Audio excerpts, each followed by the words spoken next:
부두엘의 아들 요엘에게 임한 여호와의 말씀이라. 늙은 자들아 너희는 이것을 들을지어다. 땅의 모든 주민들아 너희는 귀를 기울일지어다. 너희의 날에나 너희 조상들의 날에 이런 일이 있었느냐? 너희는 이 일을 너희 자녀에게 말하고 너희 자녀는 자기 자녀에게 말하고 그 자녀는 후세에 말할 것이니라. 팥중이가 남긴 것을 메뚜기가 먹고 메뚜기가 남긴 것을 느치가 먹고 느치가 남긴 것을 황충이 먹었도다.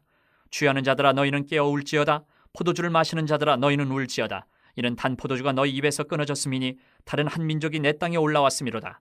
그들은 강하고 수가 많으며 그 이빨은 사자의 이빨 같고 그 어금니는 암사자의 어금니 같도다. 그들이 내 포도나무를 멸하며 내 무화과나무를 긁어 말갛게 벗겨서 버리니 그 모든 가지가 하얗게 되었도다. 너희는 처녀가 어렸을 때에 약혼한 남자로 말미암아 굵은 배로 동이고 애곡함같이 할지어다. 소재와 전제가 여호와의 성전에서 끊어졌고 여호와께 수종드는 제사장은 슬퍼하도다. 밭이 황무하고 토지가 마르니 곡식이 떨어지며 새 포도주가 말랐고 기름이 다하였도다. 농부들아 너희는 부끄러워할지어다. 포도원을 가꾸는 자들아 곡할지어다. 이는 밀과 보리 때문이라 밭의 소산이 다 없어졌음이로다. 포도나무가 시들었고 무화과나무가 말랐으며 석류나무와 대추나무와 사과나무와 밭의 모든 나무가 다 시들었으니 이러므로 사람의 즐거움이 말랐도다. 요엘서는 분량이 작지만 예언서, 소선지서, 예언서에 포함이 돼서 예언의 말씀들입니다. 그래서 요엘서를 처음 시작하기 때문에 간단하게 말씀을 드리면, 요엘서를 기록한 목적은 여호와를 떠난 이스라엘 백성을 돌아오게 하려는 예언입니다. 여호와를 떠나서 우상 숭배하고 하나님을 거부하고 있는 이스라엘 백성을 향해서 요엘 선지자를 통해서 하나님께서 돌아오라 라고 이렇게 외치는 그 예언이 이 요엘서의 말씀들입니다. 그것을 위해서 1, 2, 3장이 있는데 오늘 우리가 1장을 시작을 합니다. 이 1장은 메뚜기 재앙을 언급을 하면서 회개를 강조합니다. 메뚜기 재앙을 언급하면서. 그리고 2장은 회개하지 않으면 심판의 날이 임할 것이다 라고 경고하는 말씀이 2장의 말씀이에요.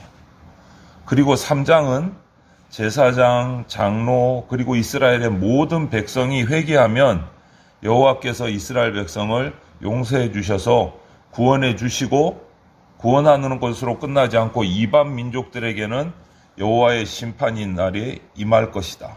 이스라엘 백성은 구원하시고 이방 민족은 심판할 것이다 라고 말씀해 주시는 것이 3장의 예언의 말씀이에요. 그래서 오늘 우리가 1장부터 묵상을 시작을 해서 당연히 1장은 메뚜기 재앙에 관한 예언의 말씀이 나옵니다. 그래서 메뚜기 때 재앙을 통해서 지금 현재 이스라엘 백성과 하나님과의 관계를 살펴보고 우리가 앞으로 어떻게 살아야 할 것인가를 얘기하고 계세요. 요엘 선지자는 당시에 이렇게 이스라엘 백성에게 주어진 이 재앙, 메뚜기 재앙을 통해서 이 재앙을 어떤 의미로 받아들였느냐, 요엘 선지자는 나에게로 돌아오라 라는 하나님의 음성으로 들은 거예요. 메뚜기 재앙을 통해서. 정말 그것도 그냥 살짝 돌아오면 좋겠다가 아니고 심각한 경고예요. 메뚜기 재앙을 통해서 아주 강하게 나에게 돌아오라. 그렇지 않으면 심판이 임한다. 구원받을 수 없다. 이것을 경고하는 말씀으로 메뚜기 재앙을 받아들이고, 이렇게 인식을 하고 먼저 이스라엘의 사람들을, 다양한 계층을 불러 모아서 말씀을 전합니다. 심각한 하나님의 말씀을 전합니다. 그래서 요엘에게 오늘 1절 말씀에도 나와 있듯이 요엘에게 임한 말씀의 출처는 하나님이에요. 하나님. 요엘은 그냥 전달자일 뿐이에요. 그래서 지금부터 선포되는 모든 말씀은 사람의 말이 아니고 하나님의 말씀이다 라고 선포하고 시작하는 거예요. 1절 말씀에 그렇게 돼 있잖아요. 부두엘의 아들 요엘에게 임한 여호와의 말씀이라. 요엘의 말이 아니고 하나님 여호와의 말씀이라는 거죠. 우리도 성경 말씀을 받고 읽고 들을 때 하나님의 말씀으로 들어야 돼요. 하나님의 말씀. 그래야 내가 겸손하게 받을 수 있어요. 그래서 2절부터 4절을 보면 늙은 자를 먼저 불러 모읍니다. 요엘 선지자가. 그 메뚜기 재앙에 대한 말씀을 듣고 늙은 자들을 불러 모아요. 이 늙은 자들을 성경을 보면 주로 장로라는 것으로 번역이 될 수 있는데, 오늘 이 말씀을 전후 문맥을 살펴보면 그 이스라엘의 장로들만 불러 모은 것이 아니라 진짜 연배 많으신, 경험 많은, 삶의 경험이 많은 분들을 다 불러 모은 거예요. 이스라엘 민족 중에서 가장 경험을 많이 한 오래 산 분들을 불러 모아서 요엘 선지자를 통해서 하나님이 이렇게 질문하신 겁니다. 너희들 일생 동안 지금까지 살아오면서 경험한 일들 중에 최근 이 메뚜기 재앙을 보면서 이 이스라엘이 경험한 재앙과 비교할 만한 일이 있었느냐 물으시는 거예요. 너희의 선조 때부터 오늘까지 이런 일이 있었느냐 물으시는 거예요. 가장 오래 산 경험 많은 사람들을 불러 모아놓고 요엘 선지자를 통해서 하나님이 물으시는 거예요. 너희들 평생 지금까지 살아오면서, 아니 너희 선조들로부터 들은 이야기까지 포함해서 지금 메뚜기 재앙처럼 이런 경험을 한 적이 있느냐 물어보는 거예요. 이 말을 하시는 이유는 뭘까요? 없었다는 거죠. 이번에 메뚜기 재앙이 가장 공격적이고 엄청나고 충격적인 어마어마한 재앙이라는 거예요.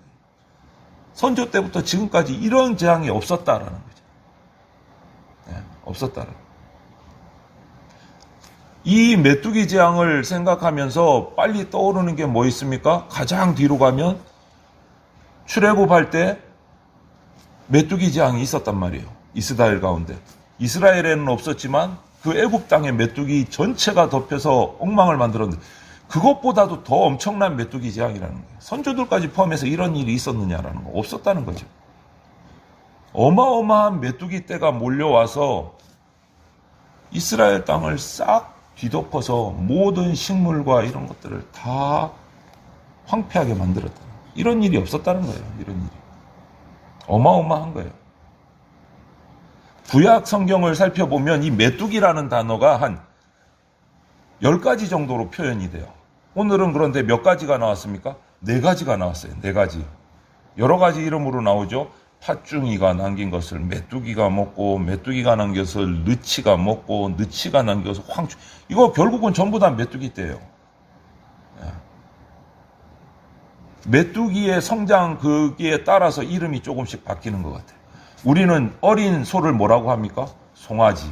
이렇게 부르듯이 이것도 마찬가지인 것 같아요. 4가지 표현을 했어요. 10가지 표현이 있는데 4가지 표현이 오늘 한 절에 다 나왔어요. 굳이 설명을 이것을 우리가 살피자면 4라는 숫자가 종말론적인 숫자로 사용이 될 경우들이 성경에는 참 많이 있어요. 종말론적인 숫자로. 이런 것들을 우리가 경험을 하고 볼 때 이 요엘 선지자를 통한 하나님의 이 이스라엘에 대한 경고는 아주 심각한 경고인 거예요. 무엇이 먹고 무엇이 팥중이, 메뚜기, 느치, 황충 아무것도 남는 게 없다는 뜻이에요. 다 황폐하게 된다. 끝이라는 거예요. 끝. 지금까지 이스라엘 백성이 경험하고 들은 이야기들에 비교할 수 없는 그런 일이 없어. 전례가 없었던 일이고 충격적이고 두려운 종말론적인 사건이 일어난다라는 거예요. 메뚜기 사건으로. 이것이 뭐라고요? 하나님께로 돌아오라라는 마지막 경고일 수 있다. 그리고 나서 5절부터 7절로 넘어가면 술 취한 자들아 너희 깨어서 울어라. 슬피 울라. 이렇게 경고를 해요. 왜요? 이제 그 땅에 풍성했던 이스라엘 땅의 소산들을 즐기고 포도주를 마시고 희희낙낙했던 그 사람들을 소환을 해서 뭐라고 말합니까? 너희들이 즐겨 마시던 포도주 이제 없다. 멈춘다. 이제 정신 차려야 할 때가 됐다. 술에서 깨어라는 거. 그리고 더 나아가서 슬피 울어야 할 때가 됐다. 왜냐? 하나님의 진노가 땅을 휩쓸면 포도나무, 무화과나무 모든 것이 싹 사라지고 앙상하게 타버릴 것이다. 그것이 7절의 경고의 말씀이에요. 남는 게 하나도 없다라는 거예요. 그날에 그들이 즐기던 모든 즐거운 공급들이 끊어지기 때문에 흥청망청할 때가 아니고 깨어나서 울어야 될 때다. 회개를 촉구하는 예언을 해요. 우리는 어떤지 살펴봐야 돼요. 내가 잘 나간다고, 내가 평안하다고, 하고자 하는 대로 다 된다고 거기에 만족하면서 살 것인가? 항상 하나님의 말씀의 경고함을 들어야 된다. 그리고 8절에서 10절로 넘어가면 모든 백성에게 요엘 선지자가 또 선포합니다. 슬퍼하라 라고 선포해요. 메뚜기 재앙을 얘기하고 술 마시고 취한 사람들에게 깨워서 울라고 얘기하고 이번에는 모든 백성을 향해서 슬퍼하라 라고 선포를 해요. 왜 슬퍼하느냐? 9절에 성전에서 제사가 끊어졌다. 오늘로 비교하자면 교회의 예배가 무너졌다. 또 곡식이 떨어졌고 포도주와 기름이 바닥을 드러냈기 때문이다 라고 10절에 말씀하고, 그리고 이스라엘은 그렇기 때문에 약혼자를 갑자기 잃어버린 처녀같이 너희들이 슬퍼해야 된다. 하나님을 잃어버린 신부로서 신랑과의 관계가 끊어진 그러한 성도로서 슬피 울어야 한다. 예배가 끊어졌고 너희들의 삶의 모든 환경들이 다 바닥을 쳤는데 왜 슬퍼하지 않느냐? 하나님과의 관계가 끊어졌는데 슬퍼해야 된다. 이 말은 뭐죠? 메뚜기 재앙이 와도 꼼짝도 안 해. 계속 술을 마시고 희희낙낙해. 하나님 앞에 예배하지도 않아. 주변에 어려움이 생겼는데도 이게 왜 생겼는지 고민하고 하나님 앞에 묻고 슬퍼하고 회개하지도 않아. 그것이 지금 이스라엘 백성의 모습이기 때문에 이런 말씀 경고를 하는 거예요. 메뚜기 재앙이 왜 왔겠느냐? 왜 포도주가 떨어지고 무화과 나무가 말랐겠느냐? 왜 곡식이 바닥을 쳤겠느냐? 깨어라. 정신 차리고 하나님 앞에 슬피 울고 깨어야 된다. 이 말씀을 전하는 거예요. 이스라엘 백성의 모습이 얼마나 신앙적으로 타락했는지를 보여주는 말씀이에요. 그리고 나서 마지막으로 한마디 더 합니다. 요엘 선지자를 통해서 11절 12절에 지금까지는 포도주를 마시고 사고 쌀로 먹는 사람들의 소비자를 위해서 얘기했다면 이번에는 농사짓는 농부들을 향해서 얘기를 합니다. 그 당시에도 우리나라하고 이스라엘하고 비슷한 좀 사고체계가 있는데 자식이 없는 부모는 수치였어요. 수확하지 못하는 농부도 역시 똑같이 이거는 열심히 일 안 했구나 하고 손가락질 받아요. 그렇기 때문에 곡식이 나지 않는 그 밭을 눈을 보고 있는 농부들은 부끄러워해야 된다. 부끄러워하라 라고 소치. 이스라엘 백성 그 누구도 이 말씀을 놓고 보면 한 명도 빠짐없이 경험이 많은 자로부터 직분자로부터 일반인들로부터 농부까지 어느 누구도 슬퍼하지 않을 수 없는 상황이다. 그야말로 이스라엘 전체가 총체적인 낭국이다. 어느 하나 멀쩡하게 제대로 서 있는 것이 없다라는 표현이에요. 최악의 말씀을 하시는 거예요. 최악의 말씀. 제대로 돌아가는 것이 하나도 없다. 이 말씀을 하시는 거예요. 오늘 본문이 전하는 메시지는 4가지 정도로 우리가 묵상을 해볼 수 있어요. 첫째는 하나님이 진노하시면 하나님의 진노하시는 저주의 방법 중에 하나는 세상 우리에게 주셨던 필요했던 피조물들을 이용해서 인간을 심판하신다. 메뚜기를 이용해서 심판하신다. 여기서는 메뚜기지만 오늘날 우리가 필요로 하는 우리의 자연들을 통해서 우리에게 심판하신다. 자연을 통해서. 그런데도 불구하고 이스라엘 백성은 모든 주민들이 취하고 마시고 또 혹시 농부들이나 모든 자들이 경험이 많은 자들도 이게 왜 왔는지 깨닫지 못하고 있어요. 혹시 그런 자리에 내가 있지 않은지 우리 교회가 있지 않은지 우리는 정말 정신 바짝 차려야 합니다. 두 번째 메시지는 메뚜기 재앙이 임한 이유는 인간이 하나님을 버리고 떠났기 때문이다. 일반적으로 5절에 술 취한 자들은 구약성경은 술 취한 자들을 정말 술 취한 자를 말할 때도 있고 어떤 경우에는 교만해서 하나님을 의지하지 않는 사람을 말할 때 술 취했다고 표현하는 경우들이 있어요. 당시 이스라엘 백성은 요엘 선지자는 남쪽 유다 나라에서 일하던 선지자고, 북쪽에는 요엘 선지자 당시에 이사야 선지자가 사역을 하고 있었어요. 북이스라엘은.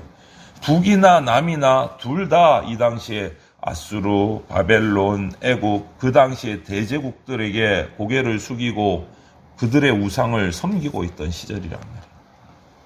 하나님을 거부하던 시절이에요. 그래서 하나님을 떠났기 때문에 이런 재앙이 온다. 또 한 가지는 12절에 사람의 즐거움이라는 말이 나오는데, 사람의 즐거움은 인간의 노력으로 얻어지는 것이 아니다라고 말씀해 주시는 거예요. 너희들이 아무리 포도주를 마시고 즐거워하고 농사가 잘 돼서 행복해 해도 하나님이 보내신 메뚜기 한 번 지나가면 그 모든 것이 순식간에 사라진다. 우리 인간의 행복은 전적으로 하나님의 도우심, 하나님의 은혜가 있어야만 가능하다라는 말씀이에요. 그런데 요엘 선지자 당시 이스라엘 백성은 그것을 전혀 인식하지를 못했어요. 그냥 나름대로 열심히 살면 된다. 내가 성실하게 살면 된다. 내가 부지런히 일하면 행복할 수 있다. 그런데 이 모든 것이 하나님을 떠났기 때문에 사라진 거예요. 그래서 요엘 선지자를 통해서 돌아오라라고 말씀하시는 거예요. 돌아오라. 이 말씀이 우리에게 주시는 말씀일 수 있습니다, 여러분. 돌아오라. 그리고 본문의 이 메뚜기 재앙을 통해서 고통받는 이스라엘 백성의 그 마음 상태를 평가를 하는데 이렇게 표현해요. 5절에서는 깨어 울지어다 표현을 하고, 8절에서는 굵은 배로 동이고 애곡함같이 할지어다 라고 표현하고 있고, 11절에는 부끄러워할지어다 곡할지어다 이렇게 표현하고 있고, 12절에는 사람의 즐거움이 말랐도다 이렇게 표현을 해요. 하나같이 안타깝고 어려운 말씀들, 괴로운 말씀들, 모든 것이 이 표현들을 다 표현하면 모든 것이 인간 세상의 한순간이기 때문에 하나님의 도움이 필요하다. 너희들 하나님께로 돌아와서 엎드리지 않으면 살아갈 수 없다라는 경고의 말씀이에요. 이 말씀이 우리가 살고 있는 이 시대를 생각해 볼 수밖에 없게 만드는 거예요. 지금 우리가 살고 있는 이 시대, 코로나며 사회 경제 여러 가지 문제들이며 또 우리 개인, 또 우리 가정, 우리 교회의 모든 상황에서 사사기부터 이 요엘까지 이어지는 이 어려운 말씀들, 두려운 경고의 말씀들을 우리가 새겨듣지 않으면 이 복잡하고 혼란스럽고 어려운 시기를 넘어갈 수가 없다는 거예요. 인간의 경험으로요, 안 된다라는 거예요. 하나님이 보내신 메뚜기 재앙 한번 지나가면 그 모든 것이 사라질 수밖에 없다. 철저하게 방법은 뭐냐? 하나님 앞에 엎드리는 거예요. 지금도 수많은 징조들을 통해서 우리에게 말씀을 하고 계세요. 이 당시에는 메뚜기를 보냈지만 이 당시 지금 우리가 살고 있는 이 시대는 무엇으로 말씀하시는지 분명히 말씀하고 계시는데 우리가 못 들을 뿐이에요. 그래서 영적인 분별력으로 깨어 있어야 돼요. 정말 심각하게 말씀하시는. 혼란스러운 사회잖아요, 지금. 개인도 그렇고 가정도 그렇고 교회도 그렇고 지금 우리나라도 전 세계가 혼란스러운데 하나님이 왜 이렇게 만들어 가실까를 우리가 정말 깊이 묵상해야 됩니다. 대충 넘어갈 때가 아닙니다. 그러려면 엎드려야 돼요. 말씀 앞에 엎드려야 되고 하나님 앞에 회개하고 자복해야 돼요. 하나님의 이런 징조의 음성들을 들으면서 나는 어떻게 반응하는가 살펴야 됩니다. 어떻게 반응하는가. 하나님의 음성에 귀를 기울여야 할 때 기울일 줄 아는 그 분별력이 우리에게 그 지혜가 필요한 겁니다. 그래서 오늘 저와 여러분들이 우리 교회가 영적인 분별력을 하나님 앞에 강구하기를 바랍니다. 하나님의 음성을 놓치지 않고 들을 수 있게 해주십시오. 그래서 그 하나님의 음성을 듣고 깨어서 거부하는 것이 아니라 철저하게 말씀 앞에 엎드려서 회개하고 자복하고 세상에서 흔들리고 무너져가는 삶이 아니라 다시 회복되어지고 세워져가는 그러한 삶이 될 수 있기를 주님의 이름으로 축원을 드립니다.